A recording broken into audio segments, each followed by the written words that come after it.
NFL, etc. 120, terça-feira, 3 de janeiro de 2023.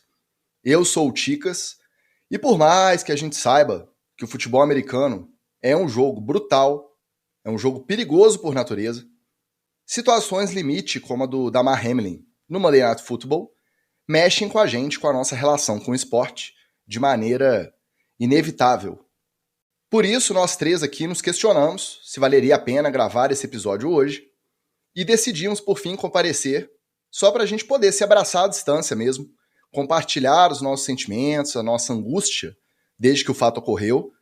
A gente do NFL, etc., tem muita sorte de ter um grupo de apoiadores onde a gente consegue dividir esses momentos de maneira sincera e respeitosa. A galera lá é show.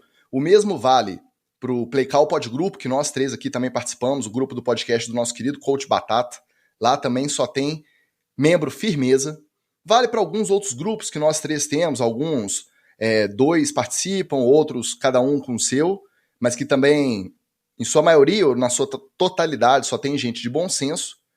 Mas a gente sabe que nem todo mundo que ouve o NFL, etc., tem essa bolha fechada e quentinha, só com gente legal para poder falar de NFL. Por exemplo, se você vai lá no Twitter, vai no Instagram, para conferir a atualização, para ver se tem informação, novidades sobre o caso, você vai se deparar com uma quantidade enorme de absurdos, de comentários impertinentes, coisa de gente mau caráter mesmo. Então, pensando nisso, a gente decidiu vir aqui gravar esse episódio. Hoje não vai ter vinheta, não vai ter perguntinha, não vai ter treta, TD ou fumble, nada disso. Hoje somos nós três mesmo, aqui de peito aberto, para conversar um pouquinho com vocês sobre o caso que aconteceu no Monday Night Football. Pensando nisso, e caso você tenha chegado agora, acredito que você já saiba que meus dois companheiros aqui de NFL, etc., o Magal e o Wallace, são jogadores de futebol americano no Brasil. Eles têm a experiência dentro de campo. Então, pensando nisso, já passo a palavra para vocês, começando por você, Magal, que tem mais um pouco de estrada aí, mais tempo jogando futebol americano, para saber se, como jogador, assistir um lance como a gente assistiu na segunda, bate mais pesado, provoca mais reflexão, causa aquela dúvida sobre se vale a pena continuar jogando ou não. Afinal, vocês dois, vale para vocês dois, vocês são pais de família. Vocês têm toda uma responsabilidade fora a prática do esporte. O esporte para vocês é um hobby, não é a ocupação principal. Como que bate assistir um lance desse ao vivo e toda a repercussão desse lance para vocês que jogam futebol americano? Fala, meus amigos aí do NFL, etc. Pô, Ticas, não tem como a gente não sentir um peso, talvez eu diria um peso extra, assim, porque, cara, dá um cagaço, e não tem como você não pensar assim, pois se fosse eu, né? Poderia ter sido eu ali. E se isso acontecer comigo, né? Eu, no primeiro ano que eu joguei futebol americano, no primeiro campeonato que eu disputei, eu tive uma apagada em campo, né? Teve uma situação de special teams, estava chovendo muito, eu tropecei, e eu estava de quatro, assim, né, de quatro apoios no chão, e no meio daquela confusão, a pessoa que estava com a bola, ela passou correndo e bateu com o joelho na minha cabeça. Então, pegou o joelho dela correndo, pegou na lateral da minha cabeça, e, cara, foi assim, desligando o disjuntor, sabe? Eu vi tudo preto, e quando eu estava enxergando de novo, já tinha colega de time em cima de mim, perguntando se eu estava bem, se eu estava acordado e tal. E eu confesso que desde então eu sempre tive uma postura muito de me resguardar em campo, assim, né? Eu passei a jogar com inteligência no sentido de reduzir o risco para mim, porque, como a gente costuma dizer no futebol americano, amador, né, aqui no Brasil, a gente joga domingo e na segunda está todo mundo trabalhando. Então, você tem que estar inteiro, você tem que voltar para sua família, né? E a gente não tem o tipo de suporte que esses jogadores têm. Então, obviamente que para a gente bate um pouco diferente, assim. Ontem, assim, para mim me bateu muito pesado mesmo, assim, porque eu nunca tinha visto nada parecido, assim, no futebol americano, né? A gente teve lá a lesão do Shazier, né, que saiu de campo sem a gente saber se ele voltaria a andar, tinha risco dele ficar paraplégico, tetraplégico, e já foi muito chocante, mas ontem foi uma coisa assim, foi até difícil, porque a gente fica naquele dilema de eu quero saber mais informação, que eu quero saber se o cara tá bem, o que está acontecendo, mas ao mesmo tempo você quer se resguardar e quer não ficar vendo aquilo assim. Então, ontem eu fui dormir, eram quase umas 4 horas da manhã, eu fiquei assistindo o canal americano direto aqui para ver se, para ser bem honesto, eu estava esperando que alguma hora no meio da madrugada alguém dissesse assim, olha, ele está estável, está bem e começou a recuperação, que aí eu ia deitar com a cabeça no travesseiro um pouco mais tranquilo, mas realmente assim não deu não, cara, ainda tá naquela apreensão. Assim. Acaba que na era da informação, do jornalismo de Twitter, que a gente tanto critica aqui, dos insiders que estão sempre disputando para ver quem noticia qualquer informação primeiro, a gente ficou muito mal acostumado. Então, desde que ele foi removido de ambulância para o hospital, a gente ficou nessa expectativa. Acho que todo mundo que passou por esse momento de angústia ficou atualizando o Twitter, atualizando o site de notícia, o próprio site oficial da NFL, site do Buffalo Bills, para ver se tinha novidade. E aí foi esse processo durante a noite inteira. Hoje, o dia praticamente todo, à tarde, os Bills lançaram uma nota dizendo que o quadro permanece o mesmo, é crítico, é estável, mas continua inalterado. Então, não teve melhora, mas também não teve piora. E hoje em dia, em 2023, é muito raro a gente passar por uma situação dessa, de querer saber um quadro clínico de saúde de alguém e você ficar quase 24 horas sem ter nenhuma atualização. E você fica sempre naquele risco, né? Porque, por mais que se trate de uma situação muito séria, sempre tem um oportunista que vai querer usar a situação para benefício próprio, né? Então, o cara vai dizer que trabalha no hospital e vai soltar alguma coisa, o cara vai dizer que conhece o médico que está atendendo e o médico disse XYZ, e a gente tem que ter muito cuidado na hora de acessar e de consumir esse tipo de coisa, porque mesmo que você faça o seu comentário ali para reclamar, você está engajando o cara, né? Então você está conseguindo aquilo que a pessoa quer no final das contas.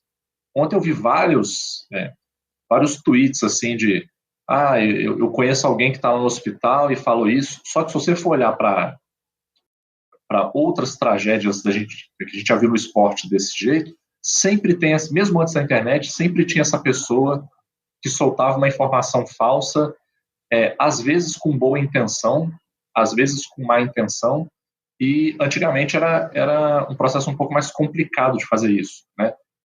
Eu lembro eu era moleque, né? Eu tenho memória vívida disso.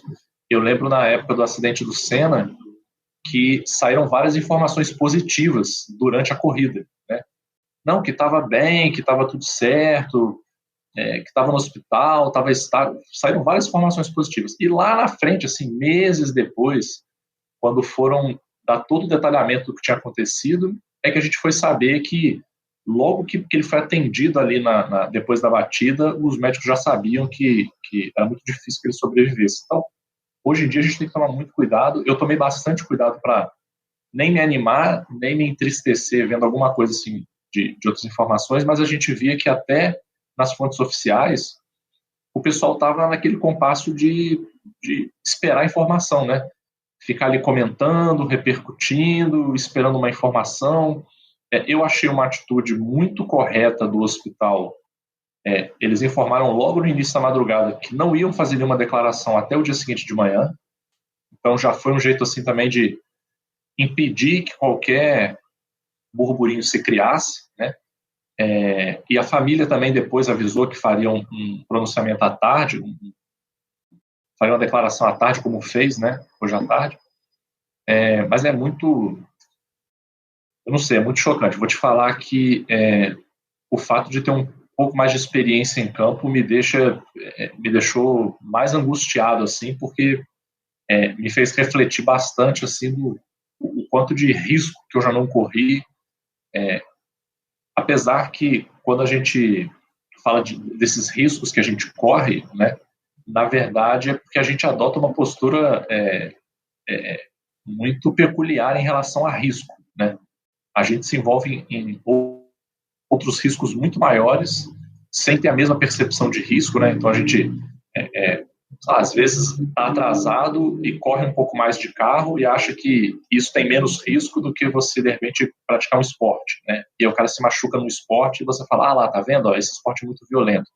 Só que aquele dia que você está voltando de viagem e que você está meio cansado e que você continuou na estrada ainda estando cansado, você provavelmente botou muito mais sua vida em risco do que o cara que está fazendo um esporte onde ele treina para aquilo, onde ele aprende a técnica para aquilo, onde ele tem todo o suporte para aquilo. Então, essa nossa percepção de risco também, ela é muito enviesada, né? Wallace, uma coisa é todo mundo que joga, todo mundo que acompanha o futebol americano, seja nacional, seja NFL, saber que existe o risco. Outra coisa é você estar assistindo um jogo, considerado provavelmente o melhor encontro de temporada regular dessa temporada, com disputa, com impacto para o playoff, um Monday Night Football, horário nobre, todo mundo ligado, final de fantasy, e você vê o risco ganhando forma ao vivo na sua frente. Como é que foi para você? Fala, Ticas. Fala, Magal. Pessoal ligado aí no NFL, etc. Dá um alô pro chat aí, galera que, em respeito a vocês que a gente está aqui também, né?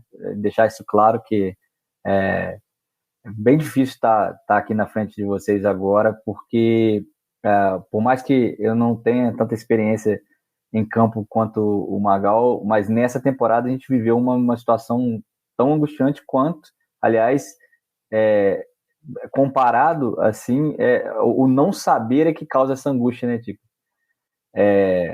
Você não ter essa informação, como o Magal falou, ficou a madrugada inteira caçando. Eu também fiquei aqui vendo as repercussões, aliás, dar aquele abraço. Ele nem vai saber disso, mas um abraço para o Scott Van Pelt, que pegou certo na ferida, onde tem que pegar mesmo, mas daqui a pouco a gente fala um pouco mais sobre as atitudes da NFL. Mas a gente viveu isso lá em Nova Lima, jogando contra o Galo, uma semifinal de Campeonato Mineiro. Um companheiro nosso acabou levando um bloqueio pelo lado cego, né? Quando você está olhando para um lado e o bloqueio vem de outro, numa velocidade considerável, porque ele estava tentando impedir o retorno de um punch contra os atletas do Galo FA, que são atletas da divisão 1 do futebol americano. Então, o Clair acabou levando esse bloqueio e o capacete do defensor acabou pegando no peito e subindo para essa região do queixo aqui e levando ele para o chão. E ele desmaiou na hora, ele apagou na hora e é aquilo, né? Você vê um companheiro seu no chão, se você ajoelha, e aí de repente ele não levanta daqui a uns 10, 15 segundos, porque é aquela sentidinha normal de dor e tal, às vezes sai carregado porque torceu o tornozelo, realmente é difícil, mas quando vai passando os segundos parecem minutos, e os minutos nessa hora parecem horas, e aí chama o pessoal da ambulância, e aí você vai vendo aquilo tudo ali perto de você, do lado, na sideline, é o que vai te dando uma angústia, de falar que aquele dia, para poder voltar a jogar contra o Galo, foi difícil. A ambulância sai do estádio, você não sabe ao certo como é que tá, até chegar uma informação do hospital que ele está consciente, de que acabou só sendo ali, e ele saiu acenando, né? Ele saiu dando joinha, então assim, na hora de sair do campo ele já estava demonstrando sinais de que estava se recuperando a consciência. Imagina você ver um companheiro sendo ressuscitado dentro de campo e indo para a ambulância com a mãe dele descendo das arquibancadas. Então, realmente foi algo extremamente traumático. E você perguntou aí se dá vontade de parar, se dá vontade de largar. Eu creio que a gente está aqui e está aqui na vida em si para poder passar por diversas experiências, e a gente tem sorte de poder se submeter a experiências desse tipo. Então, para o que conta, o Hamlin passou mal, teve a pior fase da vida dele no melhor lugar para isso. E aí eu vou falar um pouquinho do socorro, né, Magão? Porque ele teve socorro imediato, de profissionais treinados, com equipamentos ultramodernos. Então, se o que ocorreu com ele tivesse ocorrido em qualquer outro lugar, provavelmente a chance dele de sobrevivência seria 50%, 60% menor. Então, Wallace, de tudo a gente tira um alento. Uma estatística que ele estava no segundo lugar melhor equipado para tratar esse tipo de ocorrência. O primeiro é um hospital. O segundo dentro do hospital. Seria um campo durante um jogo de NFL. Porque os paramédicos, eles fazem igual pit stop de Fórmula 1, eles treinam esse deslocamento para chegar no campo para atender, eles fazem isso regularmente, então o protocolo a gente viu que funcionou e foi fundamental, né? É fundamental. Até a USA Football, que é uma associação de futebol americano dos Estados Unidos, né, tem uma conexão direta com a NFL, ela tem uns cursos que você pode fazer de coaching, né? Eu fiz um curso de coaching lá. No curso de coaching tem um capítulo inteiro que é só sobre o uso de desfibrilador. E aí falando assim que onde você conduz o treino, o ideal é que você tenha, explicando que o desfibrilador ele é automático, então você não tem que fazer nada. Você prende os patches, né, no peito da pessoa e o próprio equipamento ele detecta o que está acontecendo, a quantidade de choques que tem que dar, o equipamento avisa que vai dar o choque, manda você se afastar, então você não tem que saber nada. Só que o cara tem que ter exatamente esse treinamento que o Wallace está falando, de saber onde está o equipamento, identificar quando acontece e correr. Porque, em média, cada minuto de demora nesse atendimento, você reduz 10% a chance de sobrevivência. Então, cara, é uma coisa muito absurda, assim, né? Se o equipamento tiver a 3 minutos de distância, você vai 3 minutos, volta 3 minutos, levou 6 minutos, cara. Isso é uma eternidade com um caso desse. E aí você perderia, por exemplo, 60% de chance de sobrevivência para depois. Mas, e aí, Ticas, a gente pensa realmente nesse tipo de situação e o contexto em si, ele não é nem específico do futebol americano. A pancada no peito, uma arritmia que é causada por uma pancada no peito, que é a principal suspeita do que ele tenha tido, né?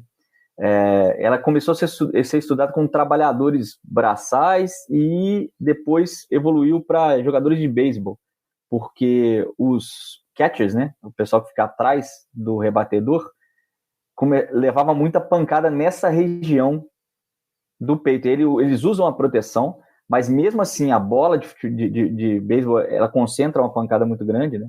E a velocidade dela é muito absurda, que a aceleração do braço desses caras. E começou a ter gente passando mal e desmaiando e vindo a óbito até dentro de algumas ligas menores dos Estados Unidos. Eles começaram a estudar esse tipo de coisa.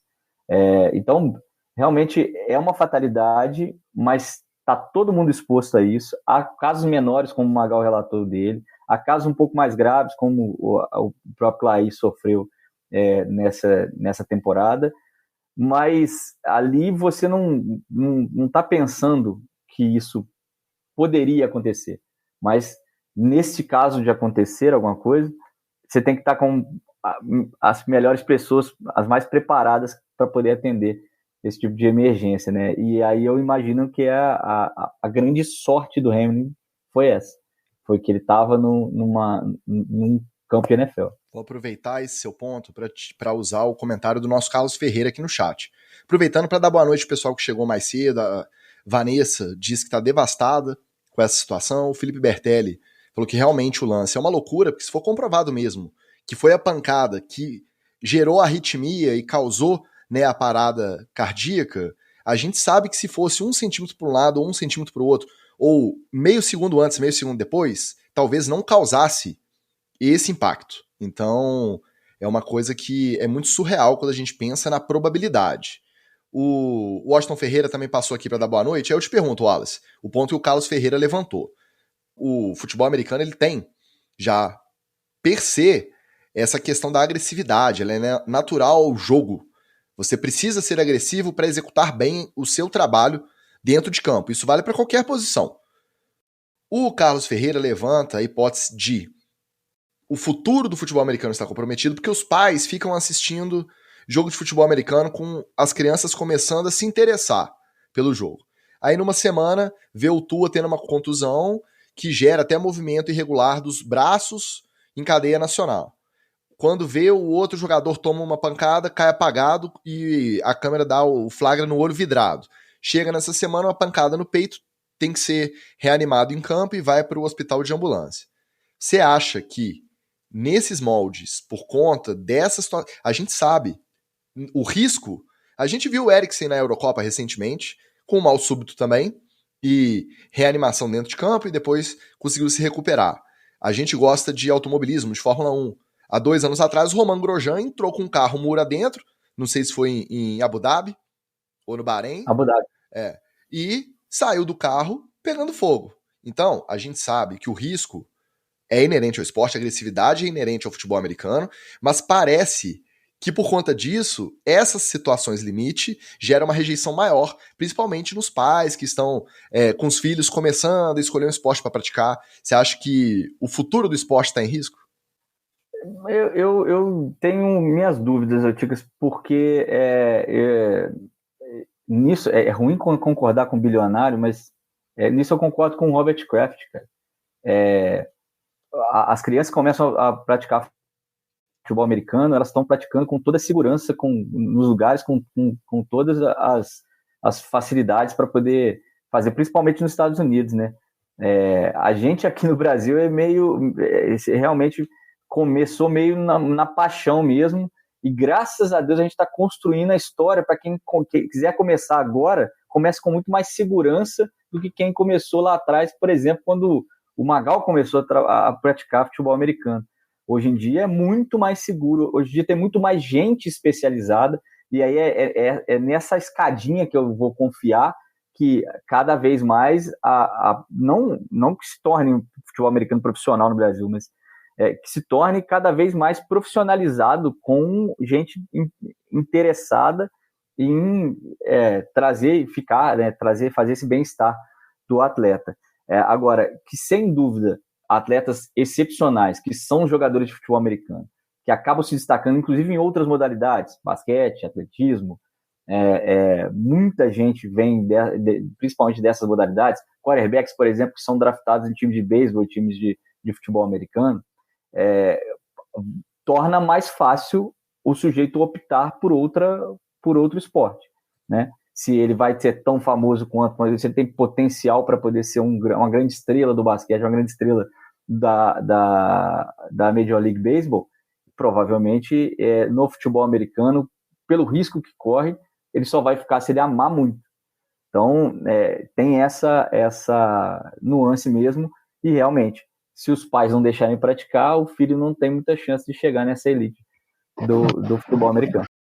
E vale o destaque também que nos Estados Unidos a cultura do esporte ela é muito diferente da cultura do esporte no Brasil, né? Eu sempre destaco uma cena que para mim foi muito chocante quando eu vi na primeira temporada do Last Chance U. Eles começam a mostrar a cidade, né, lá no Mississippi, de Scuba, e aí mostra o estádio do time, né? Um estádio fantástico, enorme, uma estrutura, e aí quando fala da cidade, a cidade tem 740 habitantes. É uma coisa assim, menos de 800 habitantes. Mas, cara, a cidade tem menos de 800 habitantes e tem uma estrutura esportiva dentro de uma faculdade, que é uma coisa que, assim, se você for aqui na minha querida UFJF, que tem um programa de educação física muito reconhecido no Brasil, você não tem uma estrutura daquele nível, né? Você tem uma ótima estrutura, mas você não tem uma estrutura daquele nível. A gente está falando de uma cidade de 600 mil habitantes, né? Então, quando a gente pensa assim também, a gente acaba vendo um pouco o esporte da nossa visão aqui de esporte brasileiro, que é tudo muito amador, é tudo muito na base do esforço, da rifa, da vaquinha. E você pega o pessoal lá da cidade do Mississippi, de 700 habitantes, o uniforme deles é da Adidas, que a universidade paga. Eles não compram equipamento, o equipamento é todo da universidade. Então, eu acho que isso acaba pesando para o lado dos pais terem confiança de que o que acontece de ruim vai sendo melhorado ao longo do tempo, vão se criando novas medidas e vai se garantindo a segurança dos atletas e dos futuros atletas, né? E aí, quando a gente fala de risco inerente, dessa imagem distorcida da agressividade em relação à violência, nós todos aqui ou estamos próximos ou já passamos dos 40. E o Wallace eu sei que antes do futebol americano gostava, agora não pratica mais. O Magal eu não sei. Mas a gente gosta de praticar o nosso futebol, a nossa peladinha de final de semana. E não é raro. Uma vez por ano, de 2 anos, eu moro numa cidade relativamente pequena. Você ouvir que alguém passou mal jogando bola, infartou, ou teve que correr para o hospital, depois se recuperou, fez uma ponte de safena, ou não resistiu, praticando o esporte que a gente vê todo mundo praticando aí na praia, na favela, em qualquer lugar. Então, fora as lesões de ligamento, de pancada, concussão é brincadeira, concussão no futebol, nem no profissional tem protocolo direito. Você imagina no amador, na pelada de final de semana. Então a gente não pode realmente ficar demonizando o esporte por conta da natureza da agressividade. Agressividade e violência são coisas separadas e quanto mais agressiva a natureza, maior a estrutura para poder lidar com algum caso de lesão, de contusão, de forma mais imediata. Isso é bom a gente ter em mente. Falando ainda sobre o momento da lesão ali em campo, o Joe Buck, da transmissão americana, deu a entender que alguém tinha passado para os treinadores em campo que eles teriam 5 minutos para os seus times aquecerem e o jogo seria retomado. E aí, nesse momento, a imagem flagra uma conversa longa entre o Zac Taylor, o Sean McDermott e a arbitragem, e na sequência, os técnicos seguem com os seus times para o vestiário. Numa coletiva, depois que o jogo foi oficialmente suspenso, o Troy Vincent, que é VP, vice-presidente de operações de futebol da NFL, ficou indignado, ele achou um absurdo, ele falou que não partiu do front office da NFL, do pessoal que comanda mesmo, que toma essas decisões, gestão de crise, que não partiu de ninguém da NFL, esse papo de que eles teriam 5 minutos para retomar. A gente viu, enquanto a gente acompanhava, que o Joe Burrow já estava aquecendo. Ele já pegou a bolinha, já pegou o treinador de quarterback, já estava soltando o braço ali na expectativa de talvez voltar. E se eu não me engano, o Stefon Diggs foi um dos mais emocionados ali em campo, né, o que foi flagrado ali, chorando muito. Ele já estava meio que no movimento de reunir os companheiros, de falar com um ou outro ali, como se fosse mesmo voltar. Vocês acham que realmente teve essa ordem, a repercussão foi muito ruim, muito negativa, e eles lançaram essa de que não partiu deles? Ou pode ter sido aquele famoso delegado de campo, aquele supervisor que tá ali, que às vezes não tá em contato direto com o pessoal em Nova York do front office, e aí falou, não, o protocolo quando o jogador lesionado é retirado de ambulância, o protocolo é 5 minutos e volta. E não se ligou, nem deu a chance de repente ser um caso diferente. Qual hipótese vocês acham que é a mais provável? Olha, Tix, é difícil saber, porque o que acaba acontecendo nesses casos é que a informação ela fica muito dispersa, né? Não existe uma fonte concentrada de informação. Então, se você for pensar, né, tentando fazer mais ou menos uma cronologia aí dos eventos, né? Acontece a jogada, o Hamlin cai no chão, os jogadores olham, os árbitros olham, chamam primeiro aquela equipe de atendimento mais rápida ali, né? Quando eles chegam é que eles têm noção da gravidade do caso, chamam a ambulância. Vem a ambulância. Começam a fazer os procedimentos de ressuscitação nele ali. Mesmo quem está perto ali, o jogador que está perto ali, ele não sabe exatamente o que está acontecendo, porque não existe esse momento de comunicação do cara parar e falar assim, o jogador aqui está na condição X, nós vamos fazer Y e o procedimento é Z, né? As coisas só vão se desenrolando. Então, fica uma informação muito difusa, né? E o que eu acho que acaba acontecendo nesses casos é que as pessoas vão pro livro, né? Vão para a regra. E o que eu acho que pode ter acontecido nesse caso foi isso, assim. A informação se dispersou ali. Mas o que aconteceu com ele? Não sei. O próprio árbitro e os delegados de campo, eles sabem que não dá para confiar 100% no que ele está ouvindo, né? Porque ele não pode pegar um jogador que ouviu e falar assim, ele estava tendo uma parada cardíaca. Ele não pode confiar no jogador para fazer isso. E às vezes o cara não conseguiu parar o médico ali na hora e o que você está fazendo, deixa eu entender. Então, eu acho que como a informação fica muito difusa, o cara vai no livro, né? E aí, assim, o jogador foi retirado de campo, cara, no livro diz que tem que dar 5 minutos de aquecimento e voltar. E o cara deu essa ordem. Teria que ser alguém muito experiente e ou ser alguém que tivesse dado a sorte, entre aspas, de ter pegado a informação na hora certa, no momento certo. Então, vamos dizer, colocar ele na ambulância, o delegado está do lado da ambulância ali, enquanto o cara está fechando a porta, o delegado, não, mas, e aí, é grave? O que é? E o cara da ambulância falou assim, cara, é gravíssimo, não sei se ele sobrevive.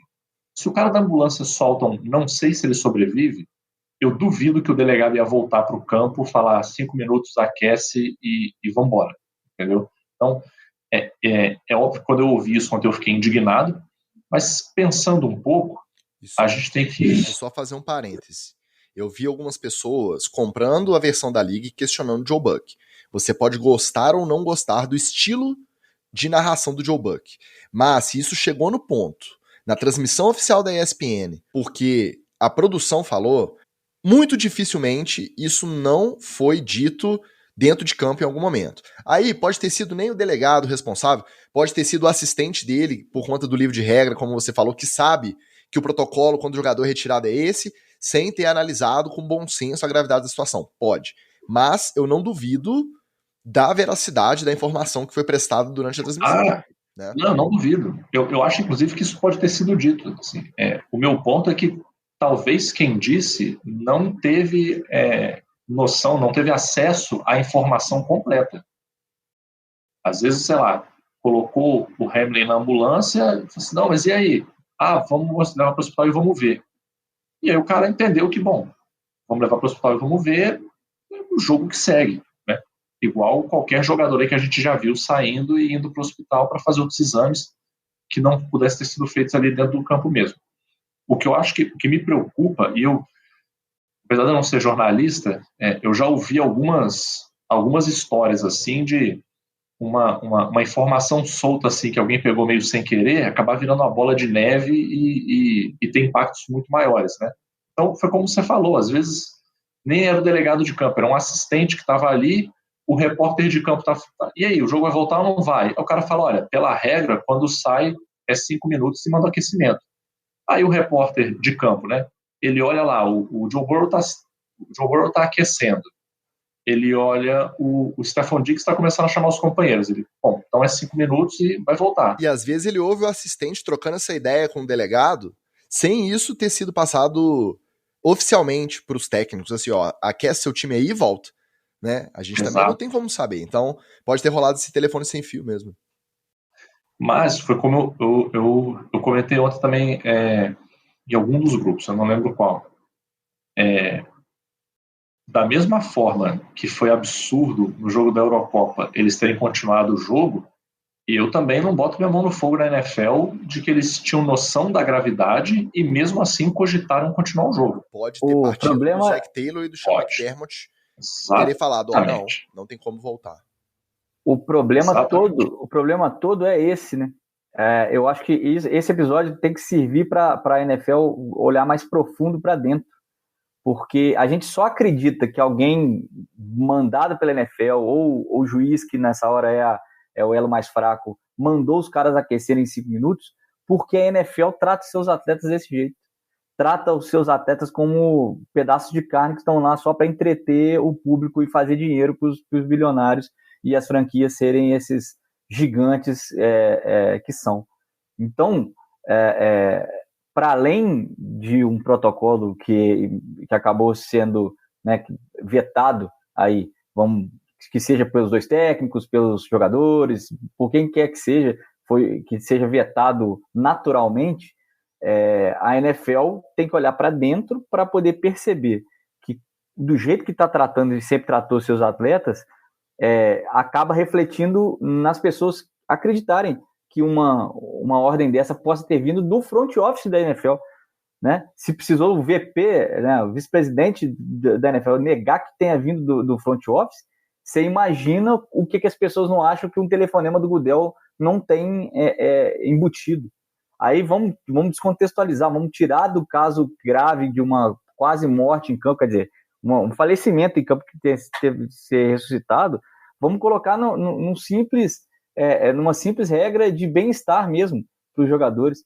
Se, nesse caso grave, as pessoas acreditam e cogitam a hipótese de uma ordem dessa, em 5 minutos vocês aquecem e voltam a jogar porque a América precisa assistir o Monday Night Football e vocês estão aqui para entreter a gente, famoso, nós pagamos milhões para vocês para isso, você imagina como é que são feitas as outras coisas por trás. Então, a NFL tem que usar esse episódio para poder melhorar. E outra, né, Wallace? Se a gente em casa, acompanhando a transmissão de longe, sem focar no atendimento médico, focando só nas reações, a gente viu metade ou mais da metade do time dos Bills em prantos, em sinal de desespero, mãos no rosto, mãos na cabeça, o pessoal ajoelhando, o próprio técnico, o Sean McDermott, ele estava tentando manter a compostura ali até para segurar a onda dos jogadores dele. E você via que ele estava com o olho regalado, que ele estava com um semblante gravíssimo com a situação. Não é possível que quem estava dentro de campo olhou para esse time e pensou, vamos botar os caras para aquecer que eles conseguem voltar a jogar. Não é possível, ou é possível? Aí é que tá. O filme tá tão queimado por conta das atitudes recentes que aí você não duvida de que essa ordem possa ter vindo oficialmente. Aquece aí, enxuga a lágrima e vambora. Infelizmente é isso, né? Infelizmente é o contexto todo de uma história que vem de tratar simplesmente os atletas desse jeito.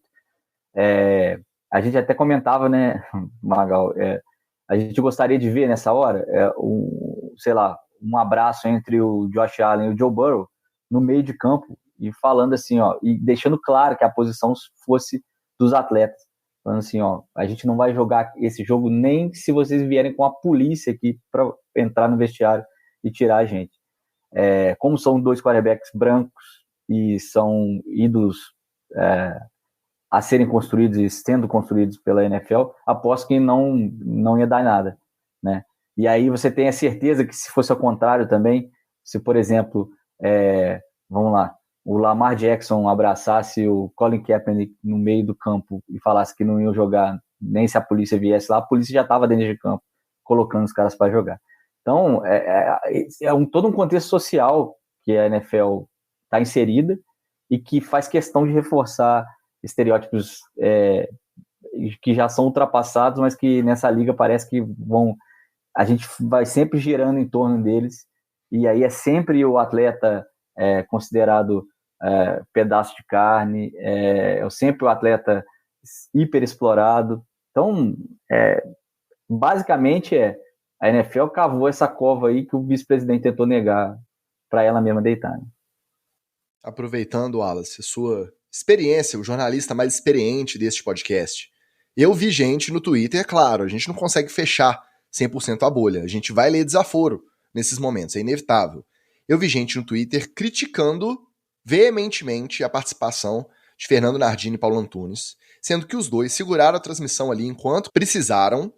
Num dos momentos, uma das circunstâncias mais difíceis de você segurar uma transmissão é você se preparar para um jogo de futebol americano, você estudar esse jogo ser vendido, esse marketing extremamente pesado, Burrow versus Allen, com impacto em disputa de playoff, em seed de playoff, e no comecinho do jogo, ainda no primeiro quarto, você ter um lance desse e a sua transmissão se converter toda para esse lado, da seriedade, da preocupação e sem deixar de transmitir informação para quem está te ouvindo em casa. Eu consegui ver gente cornetando a imprensa gringa. Eu ouvi respeitando muito, cumprimentando muito o Joe Buck e o Troy Aikman e o pessoal do estúdio que estava comandando a transmissão na ESPN. Falaram que eles foram muito bem também, que conseguiram manter a linha. E mais cedo você comentou também do Scott Van Pelt. Esse cara é fantástico. Se você tem a oportunidade, consegue entender o noticiário em inglês, quando acaba o jogo você tem que passar para a ESPN, que tem o Scott Van Pelt, que ele é diferenciado. E o Ryan Clark, que até então eu não tinha em grande estima como comentarista de NFL, mas falando como pai, como ex-jogador, como pessoa ali no comentário, ele também foi sensacional. Tem vários cortes aí já com legenda no Instagram, e o Ryan Clark também arrebentou. Então você, como jornalista mais experiente desse podcast, o que você achou dessa transmissão, desse momento que os jornalistas e os âncoras viveram ali? O Paulo Antunes e o Nardini ainda têm uma dificuldade a mais, né? Porque as informações que são passadas para eles vêm direto da transmissão americana, que já está uma segunda versão de uma transmissão original, né? O Joe Buck e o Troy Aikman tem a possibilidade, por exemplo, de acionar repórteres dentro do campo para poder saber detalhes um pouco mais vívidos do que está sendo mostrado. E eles realmente foram de uma extrema sensibilidade.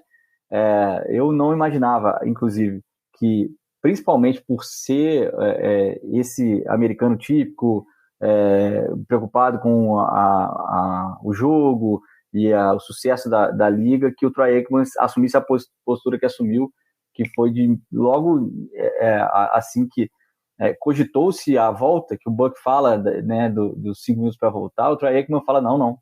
É uma frase que ele solta e fala não. Ele fala não pode voltar, esses caras não têm condição de jogar, esses caras não têm condição de estar em campo de novo. E já falei aqui que o Van Pelt pegou certíssimo nessa tecla, bateu e reafirmou e falou que a importância agora, e a partir do momento que ele cai, e aí ele marca o horário, né? A partir das 8h55, no horário local de Cincinnati, né? Nada mais importava do que a vida do Hamlin.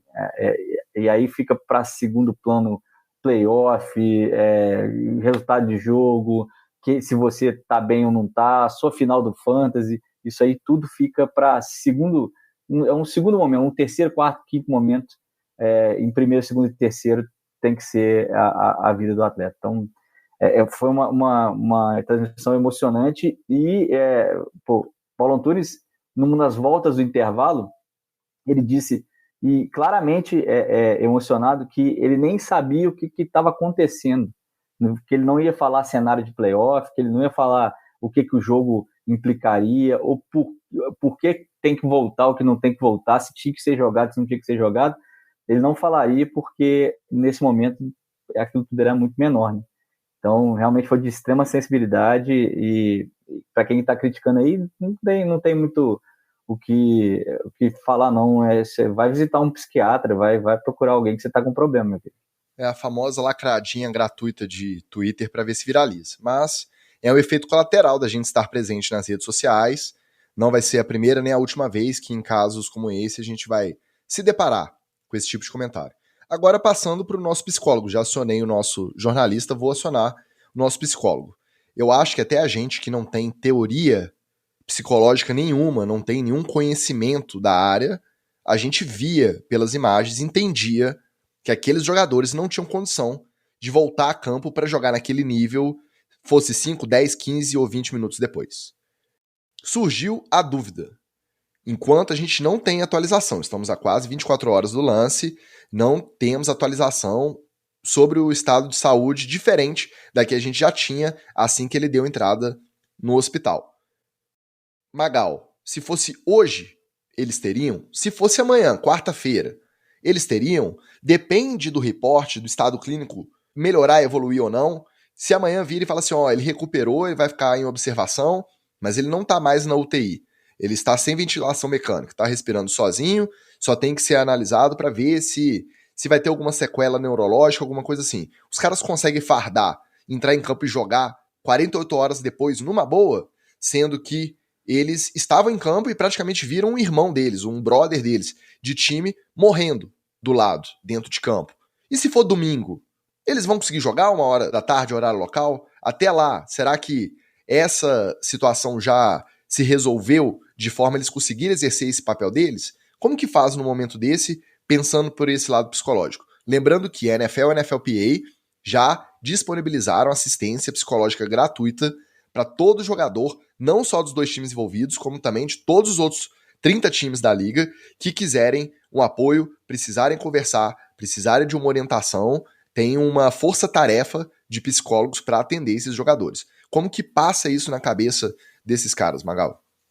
Só uma informação aqui que o Buffalo Bills facultou a quem quisesse ficar lá em Cincinnati para essa noite, né, à noite, e não embarcar junto com o time e equipamentos que embarcou já na noite de ontem. E o Stefan Diggs foi um dos primeiros a chegar no hospital ainda na madrugada de hoje, né, para poder visitar e tentar saber notícias do Remo. Reza a lenda que ele nem foi reconhecido, né, Wallace? Ele chegou no hospital, o segurança não reconheceu, e ele virou e falou assim: eu preciso entrar porque estou acompanhando o meu irmão que está aí. Ele não deu a carteirada. Você sabe quem que você está falando? Eu sou Stefan Diggs, eu sou recebedor do Buffalo Bills e tem um jogador do meu time. Não, o meu irmão tá aí, eu preciso... Então, o Stefan Diggs já deu outras demonstrações de que é um cara muito firmeza para essas situações também. Inclusive, parece que quem conseguiu liberar o acesso dele foi o repórter que estava perto ali e falou com o policial: não, ele é o Stefan Diggs, ele estava no jogo lá e tal. E aí que o cara conseguiu liberar. Mas te respondendo, Ticas, tem uma série de problemas aí. Não é um problema simples, tá? Primeira coisa, assim, qualquer coisa que os jogadores, e eu vou incluir inclusive a gente que assistiu, qualquer coisa que a gente estiver sentindo é normal. Porque cada pessoa responde de forma diferente a esses eventos. Então, qualquer coisa que você esteja sentindo é algo normal. E até antes, deixa eu dar um disclaimer, né? Já pedi desculpa para os meus amigos que são psicólogos e que entendem muito mais dessa área do que eu, tá? Mas eu vou falar aqui com o melhor das minhas capacidades. Mas voltando, então, qualquer coisa que você estiver sentindo é normal, né? E você tem que ter a tranquilidade, você tem que ter a coragem, até eu diria, de pedir ajuda se você não consegue lidar com o que você está sentindo, né? Por que isso? Porque a gente vive numa sociedade que ensinou pra gente que quando você sente alguma coisa muito forte, você tem que se isolar, né? A gente fala isso com a criança, né? Assim, vai chorar na cama que é lugar quente. Você está chorando, vai para o seu quarto. Então a gente foi ensinado desde pequeno que quando a emoção é muito forte, a gente tem que se isolar, né? E na verdade é o contrário. Na cultura do futebol americano, na cultura esportiva de uma maneira geral, piorou. Porque além de você ter essa hipermasculinidade, né, de você tem que ser forte, você tem que aguentar, você tem que ser o cara, etc., também ensinam a gente uma coisa que é muito ruim, que é compartimentalizar as emoções, né? De botar as emoções em caixinhas diferentes e lidar com essas caixinhas como se fossem coisas diferentes e como se a gente não fosse a mesma pessoa, né? E o que acaba acontecendo? Algumas emoções a gente pode expressar, né? Raiva, né? Por exemplo, raiva é uma emoção que a gente tem muita liberdade para expressar. Mas a gente não pode expressar tristeza, luto, a gente não pode expressar ansiedade, né? E tanto os jogadores de futebol quanto as pessoas que estavam assistindo, elas passaram por um processo de trauma. Você assistir a um negócio desse, seja em campo, seja em casa, é um processo traumático, assim. É algo que é pesado, assim, é difícil, não é algo trivial, não é algo que você vê todo dia, né? Mesmo as pessoas que estão acostumadas a ver esse tipo de coisa todo dia, também tem uma carga que elas precisam gerenciar. Então, não é fácil. Por que eu acho que eles não voltam, Ticas? Porque, óbvio, né? Você vai ter muita variação aí de pessoa para pessoa. Mas alguns psicólogos que são especialistas na área de PTSD, que a gente chama, né, de estresse pós-traumático, que é parte do que explica os sentimentos que as pessoas vão ter depois disso, né, os sentimentos que você tem depois de ter passado por um trauma, por uma situação muito estressante. Eles que investigam esse tipo de processo, eles falam que, dependendo da pessoa, você pode levar aí de 2 dias até 8 a 10 semanas para processar o evento que você assistiu. Então, não é absurdo a gente dizer que tem jogador que não vai se recuperar para esse final de temporada. Ele não vai conseguir gerenciar o que ele viu para esse final de temporada, mesmo que os Bills cheguem ao Super Bowl.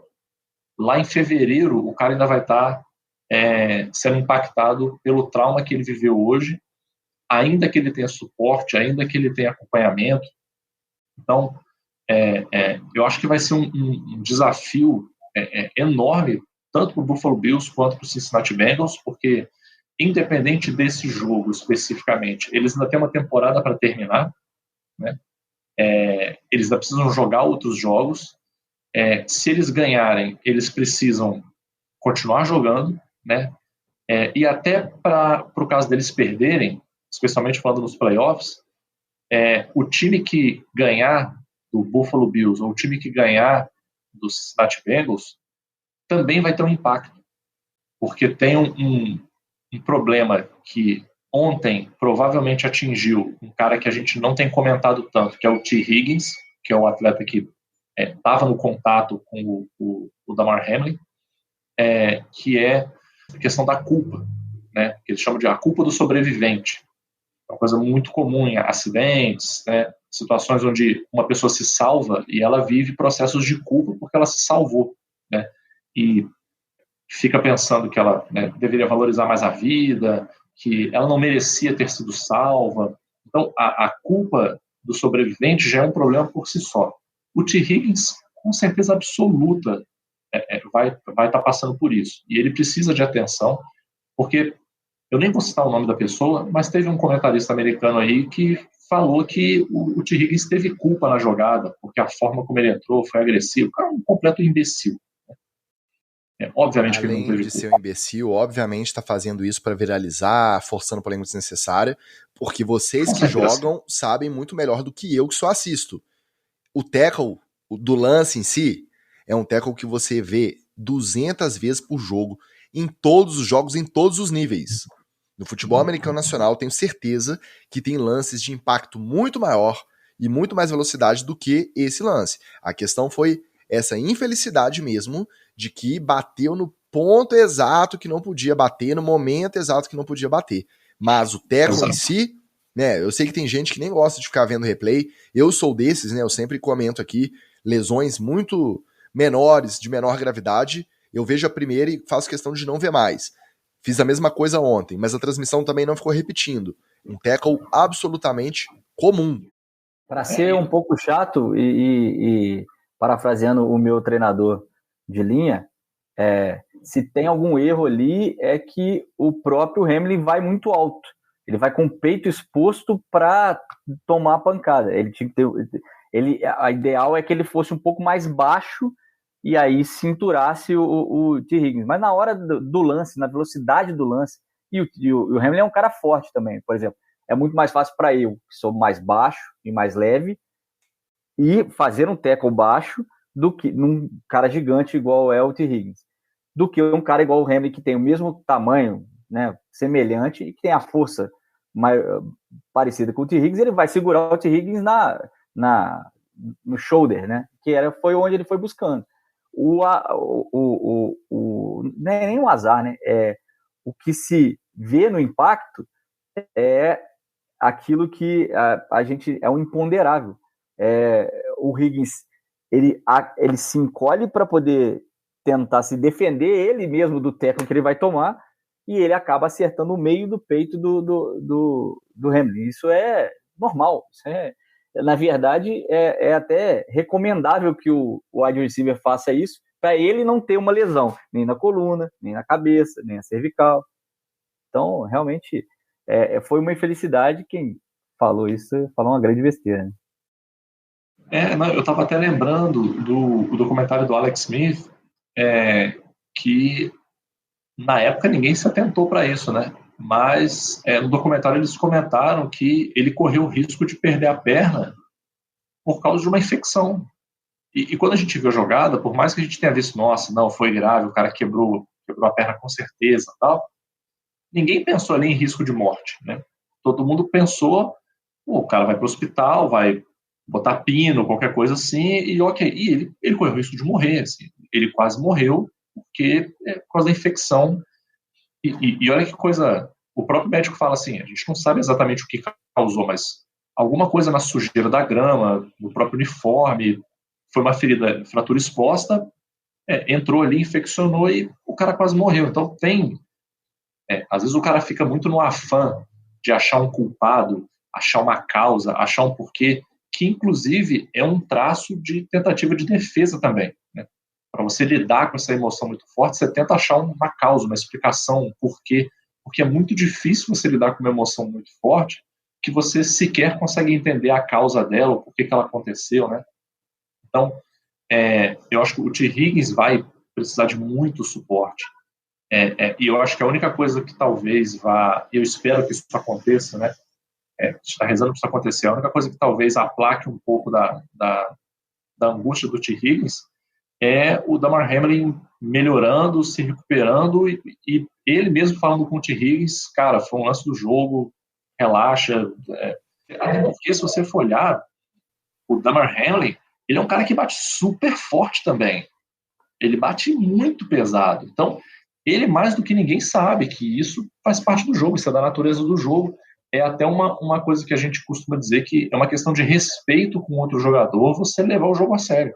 Só, eu vou entrar fora. Nesse momento, não tem ninguém querendo mais tomar um teco do Damar Hamlin do que o T. Higgins, né? E por mais que ele não tenha culpa, o simples fato de estar presente na jogada, de ter sido o jogador no contato, esse lance vai ser lembrado, independente do que aconteça com o Hamlin, recuperando-se ou não. Esse lance será lembrado para sempre com o T. Higgins envolvido.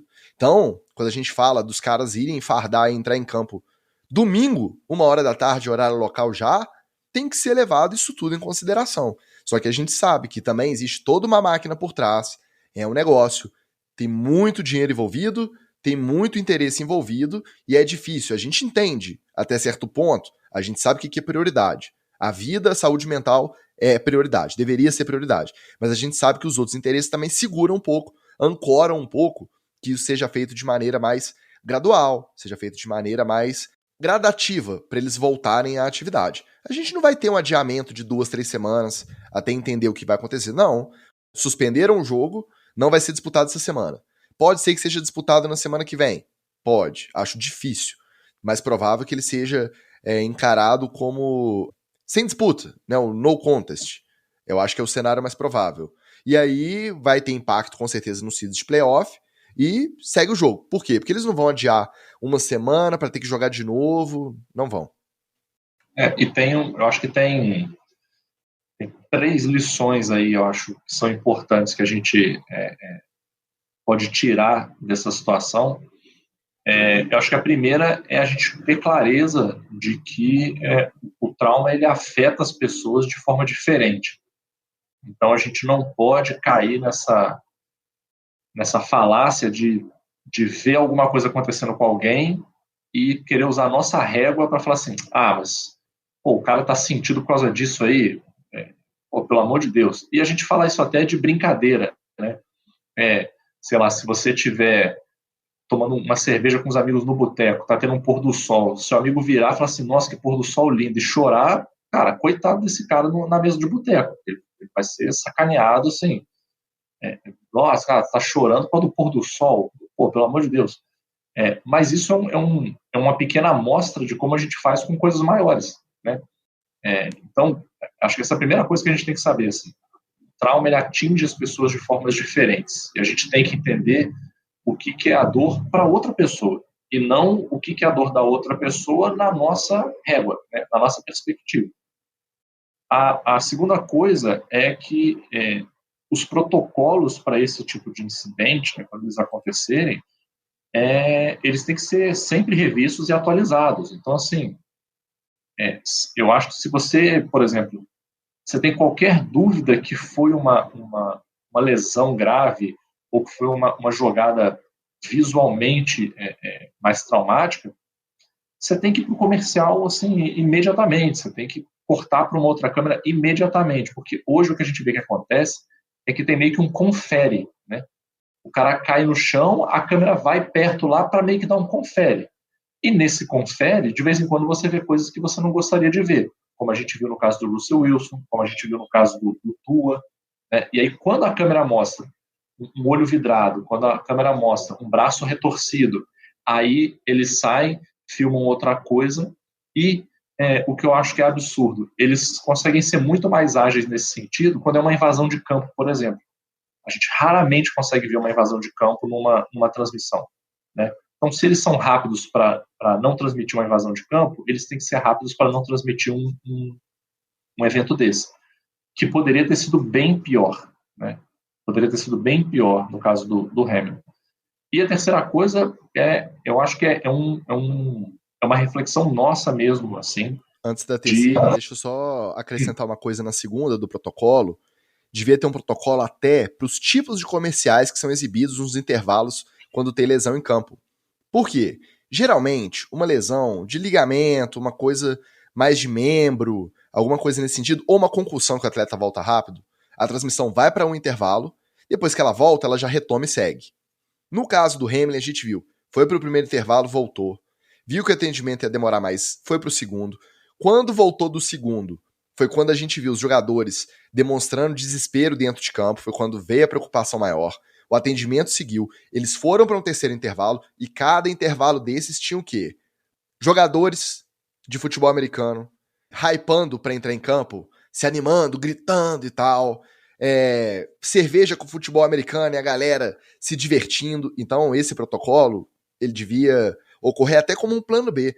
Precisa o protocolo de intervalo comercial, os patrocinadores têm isso em contrato. Então, uma propaganda neutra que seja, alguma coisa que seja sem parecer que você tá quase que zombando ali da situação, porque a gente sabe que não tem culpa. É uma coisa que é uma infelicidade mesmo do momento do jogo. Mas que fica estranho, a gente angustiado, querendo saber a informação, querendo que volte logo para campo, na esperança de ter uma novidade, né, sobre o estado de saúde do Hamlin, e aí a gente tá vendo jogador se batendo um no outro num vestiário, e o pessoal tomando cerveja com pé de capacete. Não, e a gente esquece, né, Ticas, que os eventos esportivos, eles não têm classificação indicativa maior de 13 anos, maior de 18 anos. Então, você tem que considerar que vai ter uma criança de 2 anos assistindo, vai ter uma criança de 4 anos assistindo, uma criança de 7 anos assistindo, que ela não pode ver uma fratura exposta na televisão sentada no domingo no sofá. Ela não pode ver um jogador, como até eu lembrei também do caso do Daniel Jones, né, quando tomou a pancada na cabeça, que ele saiu sem conseguir se levantar, sem conseguir se manter ereto, e repetiram a cena várias vezes, assim, por vários ângulos diferentes, e os comentadores comentando assim, nossa, olha como é que ele está saindo, realmente foi muito grave. Eu acho que esse protocolo ele precisa mudar, né? Nem que seja, como você falou, você já tem uma carta na manga de o patrocinador lá fez a propaganda com você do cara vestido de pad montado numa caminhonete tomando cerveja, beleza. Me entrega aqui uma outra versão de uma propaganda simples, básica, que eu possa usar num momento assim, porque a gente vai ter lá no Switch isso sempre pronto para quando acontecer alguma coisa desse tipo, a gente coloca esse tipo de propaganda ou arrumar alguma outra solução. Mas o que não dá é para ter esse confere de machucou, vamos dar um zoom para ver o que é.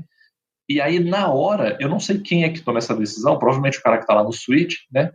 De falar assim, não, continua mostrando pelo outro ângulo, mostra agora o outro replay, ou o cara que diz, não, corta e vamos para os comentaristas, vamos para a propaganda, vamos para outra coisa.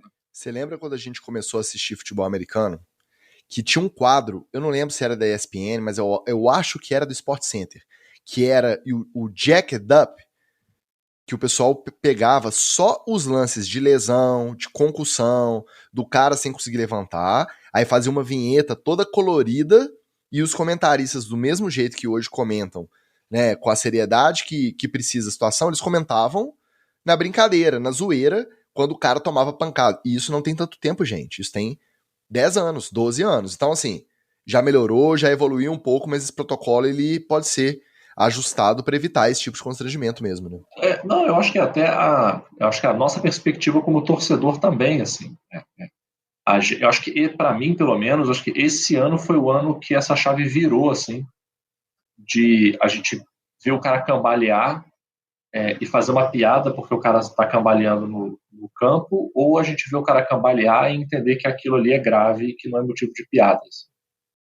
Eu, pelo menos, eu acho que para mim foi esse ano. Acho, da minha memória, no ano passado, quando eu vi esse tipo de coisa acontecer, eu acho que eu não tinha um bom parâmetro da gravidade do que poderia ser aquilo, por mais que eu tenha experiência de campo, mas acho que é uma coisa de uma criação cultural mesmo, né? A forma como a gente interpretava isso. Bom, e o terceiro ponto, eu acho que é a gente parar um pouco de fugir daquilo que a gente sempre fica fugindo, que é o imponderável, que é a fragilidade da vida humana, que é a gente saber que, por mais que a gente siga a vida achando que esses eventos não acontecem, não vão acontecer com a gente, mas que pode, assim, que efetivamente a vida humana é muito frágil. Eu detesto, Ticas, eu detesto papo motivacional, assim, é uma coisa para mim que não funciona mesmo. Mas eu acho que a gente tem sim que aprender a botar em perspectiva de que a vida é mais curta ou ela é mais frágil do que a gente gostaria, do que a gente gosta de pensar que ela é. E a gente tem que entender isso com um pouco mais de clareza para modificar o nosso comportamento, para encarar as coisas de uma perspectiva diferente, né? O quanto que a gente fica estressado por causa do trânsito, que às vezes vai dar uma diferença de 15 minutos na hora que você chega, e você ficou ali meia hora estressado com aquilo, dependendo do que acontece, aquilo acaba com o seu dia, e quando você bota as coisas em perspectiva, aquilo ali é uma coisa tão pequena, tão insignificante, que nem vale o seu estresse. E da mesma forma, não só na parte do cuidado que a gente tem com a gente mesmo, mas na forma como a gente também estabelece as nossas relações, como que a gente interage com as outras pessoas, o tipo de coisa que a gente deixa para frente, porque, sei lá, depois eu faço, o tipo de coisa que a gente deixa de fazer. Eu acho que é um momento também de dar uma refletida de que, por mais que a gente não goste de pensar assim, mas eu me lembro que quando eu tive Covid, que foi na época antes de ter vacina, né, esse era um pensamento que me chocava muito, assim, porque foi ali, foi iniciozinho de 2021, né, janeiro ali, final de janeiro de 2021. Na TV, vira e mexe estava aparecendo assim, o cara atleta de 26 anos morreu de Covid em 3 dias. O outro jovem de 28 anos morreu de Covid em 2 dias. Eu falei assim, cara, eu tenho 39 anos, eu tô com Covid, assim. E se eu morrer amanhã? E se eu morrer daqui a 2 dias, sacou? E para mim isso foi uma parada que mexeu muito com a minha cabeça, assim, mexeu muito com o meu psicológico, porque eu acho que eu nunca tinha... E olha que eu já tive muitos comportamentos irresponsáveis na vida, hein? Muitos. Muitos deles, inclusive, o Wallace estava junto. Alguns de risco de vida mesmo, assim. Mas eu nunca tinha parado para pensar que a vida era tão frágil assim até eu viver aquela situação. Isso mudou muito a minha cabeça. Eu acho que esse tipo de acontecimento serve também para a gente botar um pouco as coisas em perspectiva e ser um pouco mais ponderado, assim, ter uma análise um pouco mais profunda das coisas, um pouco mais reflexiva, e tentar tirar algo de bom disso aí, né? E ainda nessa vibe de colocar em perspectiva, para não falar também que a gente só ficou reclamando dos desaforados aí de fora da nossa bolha, tivemos 2 demonstrações bacanas. A primeira de solidariedade geral de todos os jogadores, toda a imprensa, principalmente a americana, que a gente acompanha mais de perto, de todos os times mudando o avatar para o número, né, para uma foto com o número 3, que é o número do Hamlin, e a hashtag Pray for Damar. Então, a gente teve esse sentimento de união que não é qualquer situação que a gente vê se materializar. E, nesse caso, mais do que merecidamente, essa corrente positiva, desejando melhoras ao Hamlin, foi uma coisa que chamou atenção pro lado do bem. E, além disso, o fundo, a vaquinha online que o Hamlin mantém para dar, se eu não me engano, brinquedos para as crianças carentes da comunidade de onde ele veio, crianças que passam dia em creches comunitárias ou que vivem em orfanatos. Ele tem uma vaquinha para fornecer brinquedos para essas crianças. Então, parece que começou o jogo ontem com $2.500 arrecadados, e aí a galera, nesse intuito de querer demonstrar alguma forma de apoio ao Hamlin, as doações já bateram mais de $4,5 milhões. Então, nem tudo tá perdido, nem todo mundo é o desaforadinho de Twitter que vai ficar lá tentando lacrar para ganhar curtida. Tem muita gente que faz de maneira anônima, seja para se sentir bem, seja para poder pensando que vai aumentar um montante ali, que quando, né, não vamos nem falar se, quando o Hamlin sair dessa, ele vai ter a notícia de que o fundo que ele criou para comprar brinquedo para criança carente bateu 4,5 milhões de dólares. Eu acho que isso é uma forma de realmente você participar, você mandar um carinho, um abraço mesmo pro cara que tá numa situação que você se solidarizou. Então nem tudo tá perdido. Considerações finais, Wallace? Primeiro, só rezar para outro estabelecimento do Hamlin, nem que ele não consiga jogar futebol americano nunca mais, e se isso for o custo da vida dele estar salva, eu tenho certeza que ele pagaria, e todos que gostam dele, todos do Bills, poderiam pagar de olhos fechados. Solidariedade a quem está lá, né? E aí eu sei que nessa hora a cobertura da imprensa é estar no local, o pessoal está tomando chuva lá em Cincinnati, na porta do Hospital da Universidade de Cincinnati.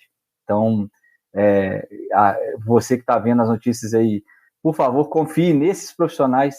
Para de buscar o Twitter do cara que está a 200 milhões de quilômetros de distância, que vai procurar a secretária da enfermeira do pai do menino que está internado lá no hospital, porque, para começar, se esse cara tem informação, esse Twitter aí tem informação, provavelmente ele encheu o saco de muita gente para poder essa informação chegar. Quem está lá, NFL Network, ESPN, ABC, tá todo mundo com uma tendinha na porta do... Não é glamour falar para vocês que essas coberturas de acidentes, tragédias, são as mais difíceis psicologicamente para os repórteres e estressantes, porque você está fora de casa, está a quilômetros de distância e às vezes tem condições precárias, uma tenda tomando chuva e realmente sendo rendido por poucas horas, todo mundo ali dobra turno, então é 12 por 12, as pessoas ficam realmente sacrificadas, e até ouvirem que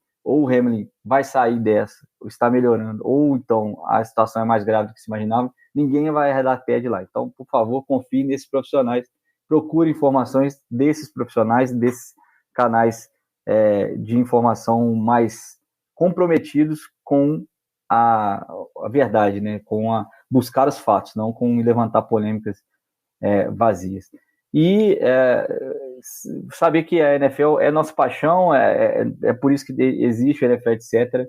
A gente sempre tenta tratar o esporte com um bom humor, mostrar o outro lado, mas dessa vez aqui não coube o etc, porque a vida de alguém está em risco, então a gente respeita, e ali, acima de tudo, quem está dentro de campo sabe que pode acontecer com ele a qualquer momento.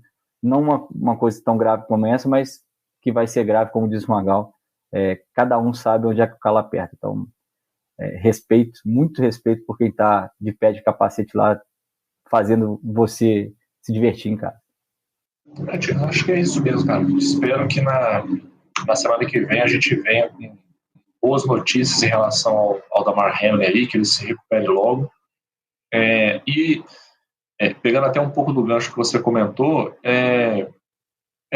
vamos procurar, não só nessa situação, mas nas próximas também, a gente se focar e dar visibilidade, dar engajamento para quem fez um bom trabalho, né? O próprio Fernando Nardini, o Paulo Antunes. O próprio Paulo Antunes, que a gente cansa de criticar aqui, ontem foi um cara, usou toda a experiência dele para conduzir a transmissão da forma correta e, obviamente, com o suporte do Nardini, que também foi um cara excepcional. O PA baixou a guarda, né, Magal? Ele conseguiu ser sincero, ele conseguiu passar a emoção dele ali, de quem não estava mantendo uma postura aí, né, de não vou deixar isso me afetar, e não. Ele foi sincero, dava para ver mesmo que ele estava muito abalado, né, que ele foi muito afetado pela situação, e mesmo assim ele segurou a peteca até a hora que eles devolveram a transmissão para os Estados Unidos. Então, achei louvável, e a gente tem ressalvas em outros momentos,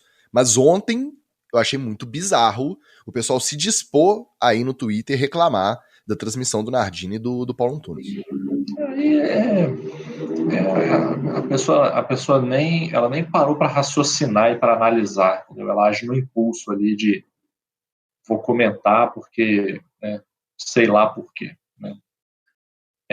E a gente teve também, né, os casos do próprio Van Pelt, que o Wallace comentou mais cedo aqui.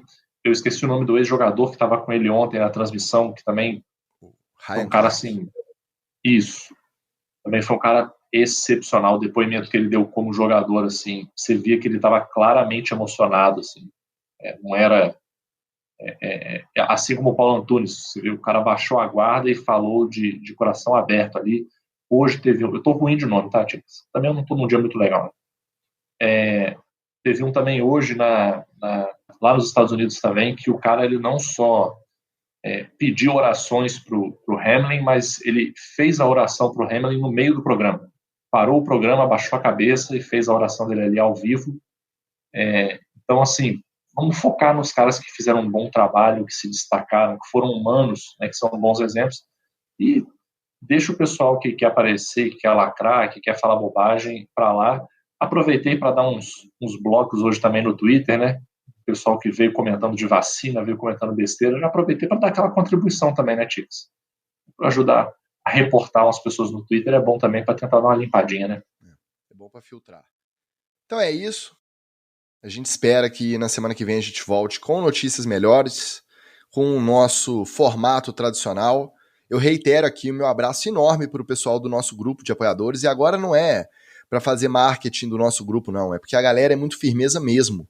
Passar esses momentos podendo comentar, podendo conversar, podendo dividir com essa galera lá foi muito importante pra gente, e a gente fica muito feliz de estar construindo, mesmo que de pouquinho em pouquinho, uma comunidade de gente tão legal que acompanha a gente e que dividiu também, compartilhou esse momento triste junto com a gente lá. Inclusive o Fernando Palacios, que chegou no chat aqui quase no finalzinho do nosso programa, ele que foi o campeão do nosso Fantasy.